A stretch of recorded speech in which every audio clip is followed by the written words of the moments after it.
Ministerio, lo que ya es de hecho, esta ofensiva que en todos los campos tiene esta derechización cada vez más rápida desde el gobierno y desde buena parte de la sociedad, tiene que ver con esto que anunció casi sin ningún preanuncio, ¿no? Porque vino como sin anestesia la resolución del Ministerio de Seguridad de hacer algo así como un servicio cívico militar voluntario que capacite en valores a un rango etario de la juventud, una especie de vuelta al servicio militar justo cuando se cumplen 25 años del asesinato del soldado Omar Carrasco, que dio por tierra con el servicio militar, creíamos definitivamente. Ahora la ministra de Seguridad, Patricia Bullrich, sale a anunciar esto porque, bueno, incluso, a ver, uno dice, la ministra de Seguridad de un gobierno casi ya, que digamos, salvo por el accionar cotidiano en las calles, desaparición, no tiene mucha diferencia con la dictadura militar, ¿no? Bueno, es lógico. Ahora, escuchen las declaraciones de Alberto Fernández y no se opuso terminantemente, no dijo es algo que vamos a rever en nuestro gobierno, dijo es una salida ante el hecho de que los chicos, bueno, todo lo que ya sabemos bien. Ahora, también es interesante ver qué institución se propone para que estos chicos aprendan en valores, ¿cómo es la formulación completa? Tener capacitación en valores democráticos y republicanos, fomento del compromiso personal y para la comunidad, hábitos responsables, estímulos a la financiación del ciclo educativo obligatorio. Es muy de corte militar, parece discurso de los años 70, de los peores. Se propone la Gendarmería Nacional como ese instrumento para capacitar a estos chicos. Y es también llamativo lo que Patricia Bullrich dice. Ella dice que la Gendarmería es la institución más valorada de nuestro país. La número uno, mucho más valorada que cualquier otra, que la educación pública, que la iglesia, ni que hablar de la política. Se me ocurre pensar que si esto es así, estamos en problema, pero ¿de qué gendarmería está hablando esta mujer? De la que, por ejemplo, en la historia produjo la matanza de Pilagá, del pueblo de Pilagá, octubre del 47, gobierno peronista, del gobierno peronista que se reivindica, porque ojo, del gobierno peronista de Perón, como te dicen algunos, del ataque a la bandita de murgueros en la 1114, que dejó un montón de heridos, de la participación nunca clara y por supuesto muy culpable del asesinato de Santiago Maldonado. ¿De qué gendarmería como institución está hablando? De la que atacó, creo que en Flores era a 8 pibes, dejando varios heridos, la que disparó por la espalda a 2 supuestos ladrones matándolo. En Palermo Viejo fue que fusilaron a estos 8 chicos en el año 96, de la que reprimía a los trabajadores de LEAR, de Gestal, la del Carancho, de Gendarme Carancho, que se tiraba sobre los autos para provocarle causa, de esa gendarmería que para a los chicos en la madrugada y porque los pibes quieran hacer valer sus derechos, las muelen a palo y después le crean cargo. Esa es la institución más valorada, que va a capacitar a esos mismos chicos, en todo caso, en valores que obviamente no tiene. Digo, es un tema, y es un tema... Borracha de poder, indudablemente. Sí, está. De poder, de poder, por un lado.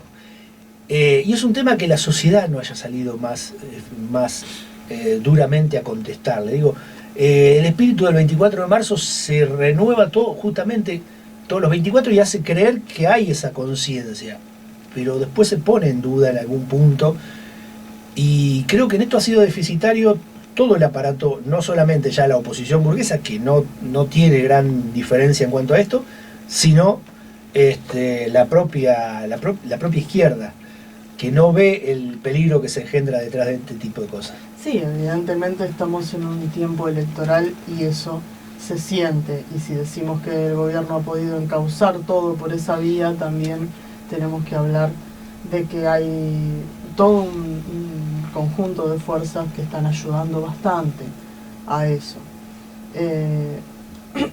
Ahora, se plantea para chicos entre 16 y 20 años que no estudian ni trabajan.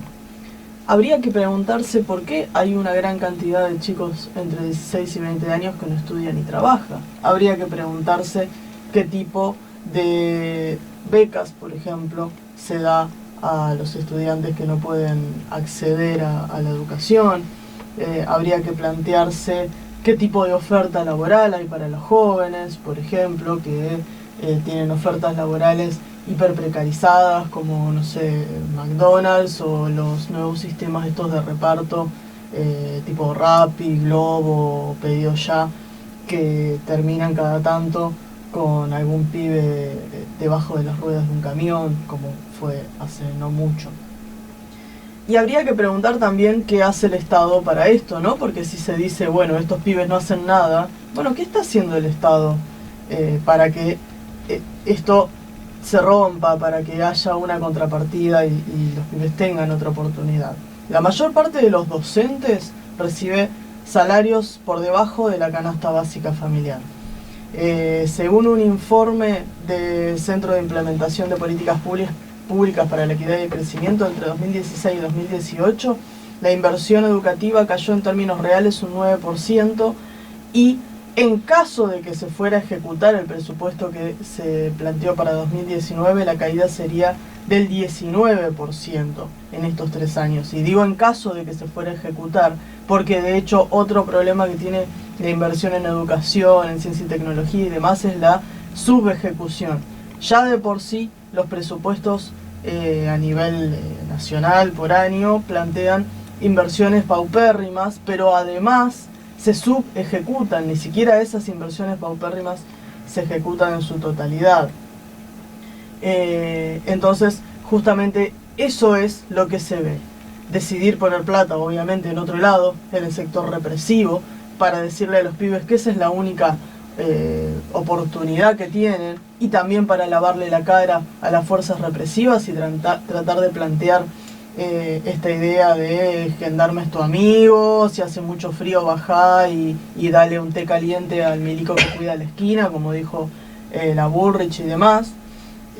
Y por otro lado, decir, por ejemplo, que los docentes son todos vagos, que las escuelas, si se caen a pedazos las escuelas es por culpa vaya a saber de quién, y no por culpa de que el Estado no invierte, y que el lugar a donde debe ir un pibe que no tiene oportunidades en la vida, que no tiene ningún tipo de salida, que probablemente ni siquiera tenga un plato de comida caliente en la casa, es a un cuartel y no es a una institución educativa donde pueda formarse, ¿no es cierto? Pero vos mismo lo decías también, ¿qué es lo que está diciendo la supuesta oposición, la oposición patronal, como le llamamos nosotros, la oposición burguesa, los que se plantean como la alternativa política a esto, ¿no? Alberto Fernández dijo que bueno, que obviamente no es la solución, pero que en todo caso es un paliativo y que mejor que estén haciendo eso y no que no estén haciendo nada. Así, como lo estoy diciendo, claramente. Sin ruborizarse. Sí, sin ningún tipo de problemas, dejando en outside a todo el supuesto sector progre, kirchnerista y demás, que yo ya no sé si tienen cara para contestar, si creen que necesitan contestar. A mí me parece que ya les chupa un huevo todo. Pero bueno, eso es una cuestión personal mía. Yo los veo completamente blindados a este tipo de cosas. Después, incluso hasta Fernando Espinosa, que se candidatea en La Matanza también por el Frente con Todos, que no sé si no es el que es prácticamente un artista exclusivo de C5N, que lo entrevistan casi todos los tiros. Ahí está el gobernador, el intendente de La Matanza, porque es como la figurita de lo que era el kirchnerismo, ahora es esto de Frente con Todos. Bueno, lanzó los spots de campaña reclamando que por favor la gendarmería vuelva a patrullar los barrios.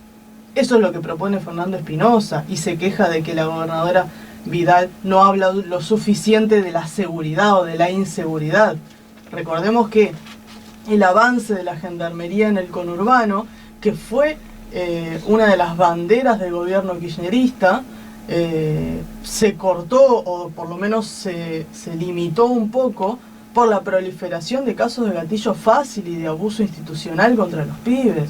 El caso de los pibes de la Villa 1, 11, 14 fue claramente uno de los casos icónicos, pero de tantísimos que hubo. Entonces, bueno, obviamente todos están de acuerdo en eso, todo el espectro de la oposición patronal y del gobierno y demás están en eso, y la izquierda mira, porque sí, está bueno, sacan notas en sus periódicos y demás, pero hay que decir que tampoco se ha hecho demasiado, tampoco se ha llamado, por ejemplo, cuando fue el 2x1 contra los genocidas, inmediatamente se llamó a movilizaciones y demás, movilizaciones donde, bueno, también se movilizaba junto con los que habían formado parte de la represión del gobierno anterior, ¿no? Pero eso se pudo parar. De hecho, el 2x1 de los genocidas se paró, la prisión domiciliaria a Echecolás se paró, ahora se mira. ¿Verdad? Da miedo. Te sumo una declaración más de la pregunta de un periodista a la vicegobernadora o la candidata a vicegobernadora Magario, cuando le preguntaron qué se haría con la plata qué se podría hacer con la plata de la deuda externa, lo primero que dijo, por ejemplo, serían tantos patrulleros más. Después dijo salud, educación, pero ahí está marcando la mirada que tienen, la política que tienen, y sí, como dijiste, están todos metidos y representan, manifiestan esta situación reaccionaria que vemos, en la que las prácticas y discursos represivos, autoritarios, intentan y buscan decididamente levantar a la bestia fascista. Me parece que hoy también estamos atravesados por este tema, ¿no?, central, como el fascismo a nivel internacional. Lo vimos con Hezbollah, ¿no?, por supuesto como agente de Estados Unidos, de los poderes internacionales, de Rusia, aplastando a las masas, y esto es lo que pretenden hacer acá en nuestro país, y se ve por distintas líneas, por ejemplo a nivel mediático, donde los medios de comunicación son un factor importante, no el central, pero muy importante. En su programa de los domingos, La Nata hizo un informe atacando al precandidato del FIT, Daniel Ruiz, en Chubut, que está en prisión en Marcos Paz desde el 2018, de septiembre, porque fue apresado a partir de la lucha del combate contra la reforma jubilatoria de diciembre del 2017. ¿No? Lo catalogó como un candidato procesado, preso. Lo puso a la misma altura que los corruptos. Al lado de los corruptos o de los que están acusados de violación. Exacto. O de pedofilia. Entonces, es lo mismo. Fíjense cómo hay un ataque, y si lo vinculamos también a que durante la semana se habló de cómo Pichetto y otros candidatos de Cambiemos calificaron a Kicillof de marxista, como algo negativo, ¿no? Estamos hablando de un neomacartismo, persecución, y de marcar al marxismo como el objetivo, y por supuesto como representante, como una teoría de los oprimidos, de los trabajadores. Y sí, voy a reafirmar lo que decís, Liz, por lo menos desde los sectores de la izquierda, de los trabajadores, no contestatarios, clasistas, ¿qué estrategia vamos a entablar para enfrentar esto? No la conocemos, ¿no? Y si me parece no se conoce, no está claro, es porque no se está hablando mucho de esto. Nuevamente, ante una etapa histórica complicada, la clase trabajadora, el pueblo está vulnerable ante ese ataque. Me parece que es urgente tomar medidas ante esta realidad donde se está viniendo o cae más el garrote. Sí, exactamente. Estaba pensando en esto, que le tiran a Kicillof ser marxista. Sí, Kicillof sale a desmentir diciendo me están insultando. Claro, es como, y en realidad es un insulto para los que nos consideramos de alguna manera marxistas. Claro. Es un insulto que pongan en ese lugar a Kicillof.